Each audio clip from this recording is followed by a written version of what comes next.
So today I'm going to talk about Challengers, the Zendaya sexy tennis movie, one of the biggest films to have come out in 2024 so far, from the Italian director Luca Guadagnino, known for films such as Call Me by Your Name, the Suspiria remake, and most recently Bones and All. I've never really fallen fully in love with any of his films to the point of calling any of them a masterpiece, but I've got pretty close, and I think he's one of the most consistent workers today in terms of output quality. Not to mention frequency. I think he's already got another film that's going to come out in the next year or so. The worlds of his films are always really richly saturated. They're always full of lots of textures and sounds, lots of sunshine and sweaty bodies lying by the pool. The kind of films that really care about, the sound it makes when you bite into a fruit, the little drip of moisture down your chin it will inevitably leave behind, the buzzing of bugs and insects in bushes on a hot summer day, and more than anything else, bodies, especially those sweaty ones. His films have a real physical quality about them. They're very sensual, very sensory. I often have described them as very breathy. In an interview I had read with Guadagnino, he talked about how growing up in Italy, he felt there was a lack in what he called a cinema of bodies. And I think that's definitely something you can see he has pursued in his body of work. Which is not to say that his films are these kind of hedonistic sensation reproducers, or in any case, fixated with that kind of sensory experience as the thing to be presented. Far from it, they're always attached to a rich web of themes and ideas, and actually quite heady. Sometimes I've seen criticized a bit too heady. But always these ideas relate back to the characters, on the level of the individual, on the level of interpersonal relationships, and also the cultural interaction these characters find themselves inevitably a part of. His films often feature younger characters at odds with the stuffiness of the moral expectations of the society that they have been born into and sort of outpaced. Characters who are dealing with desires that are incompatible with these cultural values. And to hone in on one word in particular, desire is perhaps the central theme that characterizes his body of work. So, Challengers is a mashup between the romance film and a sports drama, centered around three main characters. We have Patrick Zweig, played by Josh O'Connor, Art Donaldson, played by Mike Feist, and Tashi Duncan, played, of course, by Zendaya. Art and Patrick are childhood best friends. They boarded together at the same tennis academy, and their friendship is forever altered when they meet the beautiful tennis prodigy Tashi Duncan. The film begins chronologically with the Junior US Open. We see first Patrick and Art win as doubles teammates, and the following day they will play the Junior Singles Final. And initially, it seems in their interactions that they aren't too fussed about the outcome of this 1v1 contest between them. But that all changes when they meet Tashi. What ensues from then on is a 13-year saga between the three parties involved, told in a non-linear format. The film constantly cuts back and forth through the timeline to reveal information in a way that is most dramatically, emotionally, and thematically effective. This timeline is anchored around one central tennis match between Art and Patrick that exists at the end of the timeline chronologically, that we are always cutting back and forth from. It's the final of a Challengers tournament, where a lot more is at stake than some small-time tennis tournament, as we, the audience, are well aware. This structural conceit, the non-linear timeline, is really well realized to the point where the film kind of feels like a tennis match, like we, the audience, are turning our heads from left to right and left to right, just watching the ball get hit back and forth over the net in this never-ending rally with a constantly building momentum, building tension towards the release of that final climactic point. This is achieved through the writing itself, but also through Guadagnino's deep bag of directorial tricks, and crucially the score from Trent Reznor and Atticus Ross. Screenplay from Justin Koretsky's gives Guadagnino and his actors a lot to work with. These characters are really, really fun to watch. They are rich and complex, and also quite a bit twisted. Tashi, in particular, is actually quite crazy when you really dig into that, and I love that for her, of course. These characters aren't what you would call morally relatable, and so some people might find it hard to like invest in any particular character's outcomes or victory, if you will. In fact, you might even say that they are all to varying degrees scumbags, but that doesn't get in the way at all of how fun they are to watch and how invested you become in the events of the story. The actors do a really great job of delivering the different shades of these characters, making them feel very real and very lived in. The dialogue is very much in that category of slightly elevated, a little bit beyond realism. It's funny and cutting and sharp and hyper dramatic, quite witty, and very, very confrontational, crucially, at all times. Tashi, in particular, is extremely aggressive, direct, and domineering how she speaks. Patrick, then, is always just a little bit too cheeky. Art has the least bold personality of the three, which works for his place in the love triangle and the story as a whole, and for who that character is, which is not to say he doesn't get his jabs in. Of course, he does. Zendaya's performance, I thought, was really, really strong. It's by far the most convinced I've been by any performance of hers where I can really look past her being, Zendaya, a famous person. She has these unbelievable dagger eyes, which we see a fair bit amount of in Dune, but much more so here. And she's, she just spams those dagger eyes and it really works. And just this generally really, really expressive face, some great crazy eyes. In one scene where she's arguing with Patrick, where one eye is just kind of moving almost independently of the other eye. And she just does a lot with that kind of expressiveness. She also really convinces me both of Tashi, as a late teen in her early 20s, and then as an older 30-year-old character. She captures the different shades and the changes in age and maturity really, really well. The performances from the other leads, Josh O'Connor and Mike Feist, are also really strong. Again, just capturing the different shades. I think Mike Feist's performance as Art also has a lot to do in terms of the arc. He's such a different character from beginning to end. He has this kind of lightheartedness, good boy aspect about him in the early going that is really captured well. And then as an older man around 30, a veteran of the tennis circuit, and of this love triangle and what he's had to endure throughout it, you really see that kind of an age. You can feel the burden on the shoulders, just the general tiredness that he's going through. And Patrick's character is pretty consistent throughout.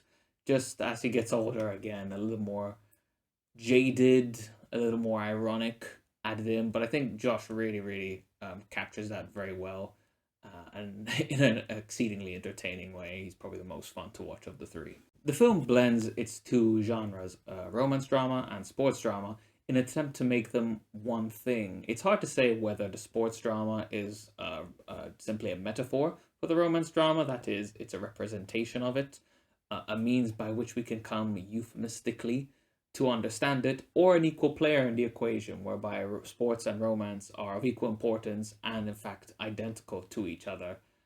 The blurring of these lines goes beyond the simple machinations of the plot. Yes, the plot is centered around one climactic tennis match between Art and Patrick as Tashi watches on. But beyond that, it feels like at every moment, one thing is also the other thing. This is found in the screenplay itself. Every line of dialogue from the characters always feels like it can be interpreted either literally or somewhat metaphorically or euphemistically. Whenever they are saying something, it feels like they are also could be saying something else or are in fact saying something else. And on a couple of occasions, in fact, you almost have these somewhat meta moments when Patrick says what the audience might be thinking. He says, are we still talking about tennis? And maybe the more obvious interpretation is to say that the tennis is the representation of the romance, but I don't think that's the case. I don't think a lot of people felt that way either. It's not how it really fully comes across. I don't think the tennis is separate. I think it's so deeply woven into the story that when you have the question, are we talking about tennis or romance? The answer must be yes. It's both. To talk about one is to talk about the other. And interpreting them as one and the same thing gives you a lot of really interesting, cool ways of looking at the film and what it's trying to present. You can parallel the damage and toll taken from the rigors of professional sports which we see constantly through injuries and shots of scars, not only Tashi's, but Art. Early on, we see the scars because he's post surgery as well, and that kind of thing, those kinds of the toll taken from that, and compared to the toll taken by this never-ending game that is their love life and this toxic love triangle. On the surface, this may seem like something of a departure for Guadagnino, who has never done a sports film or anything even relating to that. And I think, in fact, in an interview, he said that he found tennis boring. But furthermore, his films tend to be associated with this kind of soaking aspect, the cinema of characters lazing by the pool in the Italian summer, not so much the pulsating grind of professional sports. The tempos are very different. But the more you get into it, the screenplay is actually a perfect fit, really, for the director because at its core, it's handling, as we said before, the major theme of his body of work, desire. For me, this film never settles on what you could call like an explicit thesis statement. Rather, it kind of circles its themes, like this constantly morphing Venn diagram. The major constituents being, I think, desire and competition, where the two meet, and how they feed off each other, and ultimately where they become destructive and incompatible with each other. In an early scene where the three split a beer in the boys' hotel room, the scene of this film, before some of the more titillating action occurs, this is the scene that was plastered all over, the promotional material and pivotal to the setup to the story, but also just the most memorable for obvious reasons. And just before the action heats up, Tashi talks about her passion for tennis and how she sees it as this relationship between two people building as the rally builds, referring back to a tennis match she played earlier that day. And she even says how it's like being in love. And this both tells us a lot about her character, but also just explicitly states the controlling idea of the film out loud. And I do really love when a film gets away with just telling you what it's about very explicitly, doing it kind of sneakily through, dialogue. It's something a character would believably say, so you don't it doesn't, trigger your brain to go, look, they're saying it out loud. But it is also doing that and something you can reflect back to. Yeah, and it's just always a lot of fun, I think, when they manage to pull that off. We learn from this little bit of dialogue that Tashi is kind of freaky for tennis, which is very fun, and that ultimately what seems to get her off is some really, really great tennis.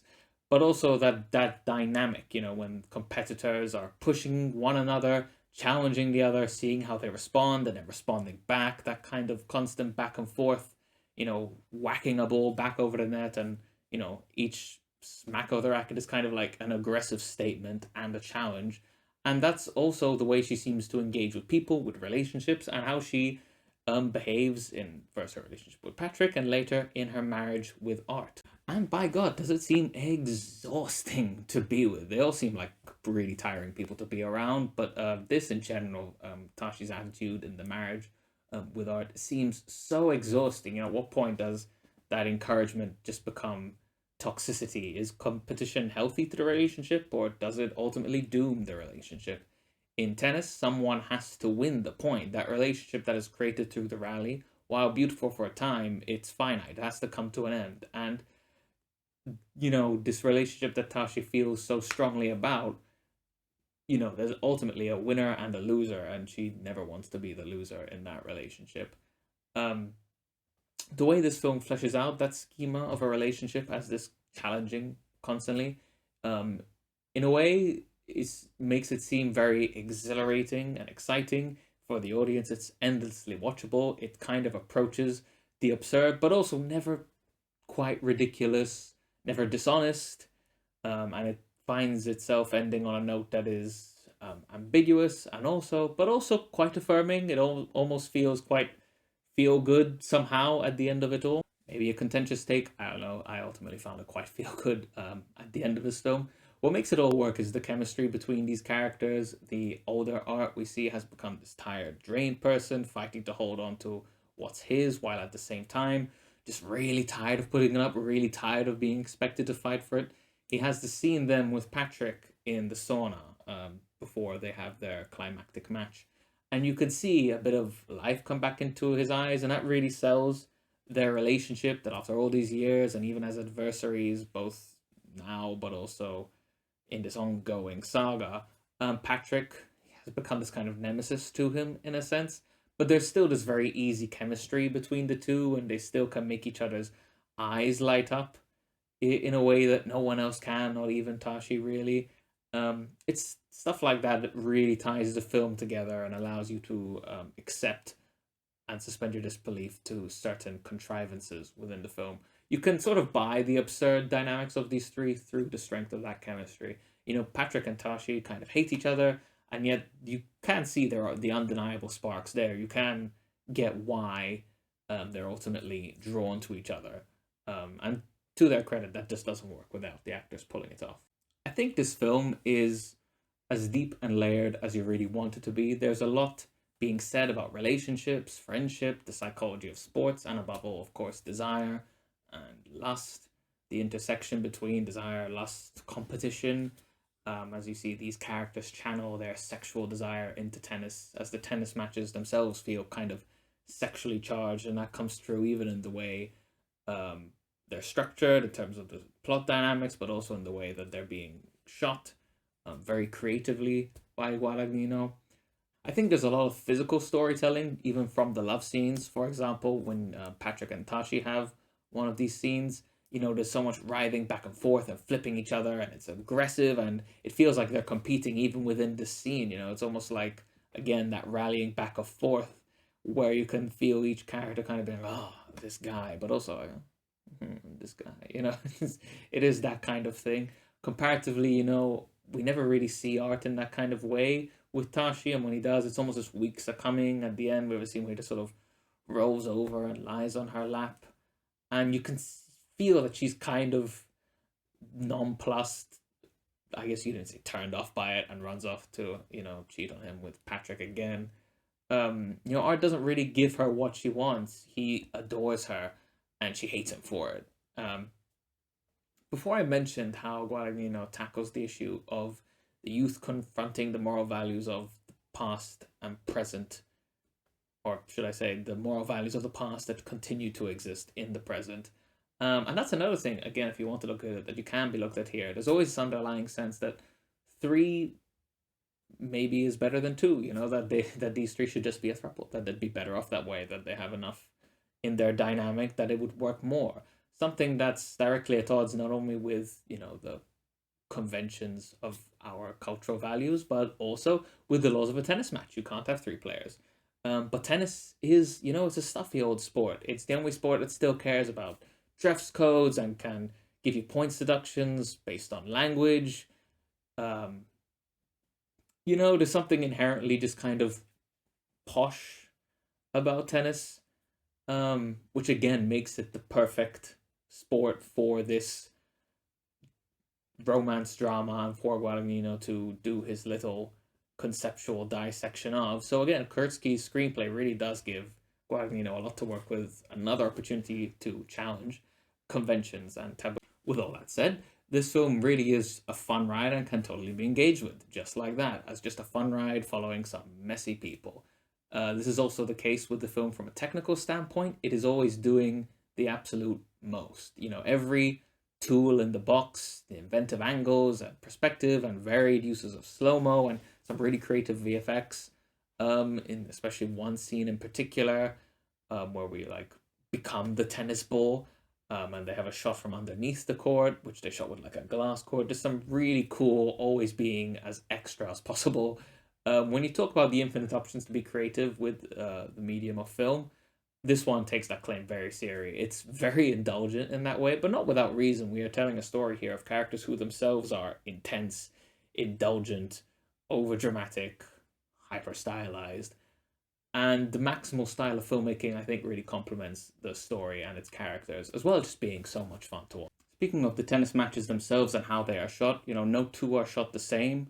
We get so many different angles and POVs, which is, again, really exciting to watch. The progression of how they are shot from the first one, which is shot in a very sort of standard rudimentary way, and then the way each one is shot in a different way to reflect something about the story, but also just to become more creative and innovative and just extra. We have these edits that are fast and hard, and the sound design very on point as it always is in Lucas films. They always tend to be, as I said before, very breathy. And you always hear characters, heaving or moaning, like they have a microphone down their throat. And in one scene, which is shot like from first person, you really get a lot of great moans there. One thing particular to this film that I really liked is how loud and punchy it sounds when they strike a ball. The physical demand and toll that pro sports takes on your body is always at play in this film, as I mentioned before. Most explicitly, you could say, with the big injury in this film, but even outside of that, just in the way the muscles in their thighs jolt when they plant their leg before a big forehand, the impact when they hit the ball. Again, showing how suited Guadagnino is to this subject matter, as it allowed him a new way in which to explore bodies and physicality. That's quite a departure from the subject matter of all his other films, but still very much in his wheelhouse, I think. All these elements I'm talking about contribute to this pulsating quality that the film has, but the thing that drives us home the most is the music. The energetic, boppy techno score from Atticus Ross and Trent Reznor that absolutely just slaps. I read that Guadagnino wanted something sexy, loud techno, kind of Berlin techno, 90s raves. These are some of the things that he said to draw upon. And I think you can feel that in the end product. It really plays well for a sports movie. It really quickens the pace, it ups the stakes, it gets the heart pumping. And it also plays into the interplay of themes. The music that is used in tennis matches is then also overlaid onto certain dialogue scenes, and the process drawing a parallel between the two. It's really a film I could recommend to anyone to watch. After a second watch, which I'll get to at some point, I could really have more to feel like there's more to say about it, dive deeper into certain ideas and themes, or just pick up on certain technical details more.